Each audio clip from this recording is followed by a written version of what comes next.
Mana? Kita buka.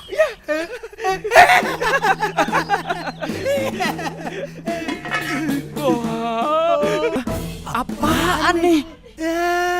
Jadi ini yang dibilang Mehmet harta karun. Salut. Beginian mah kagak usah salut. Bang Samin, Bang Salim, itu kan barang-barang kita.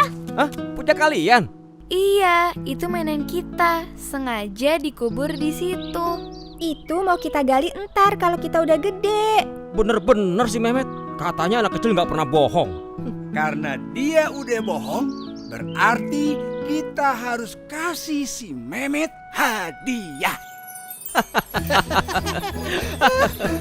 Maifah Nari Jaipong, ini hadiah buat yang bohong.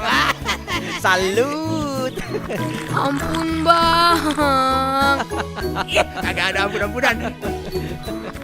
Makanya jangan sesekali ngebohongin orang tua. Begini nih akibatnya.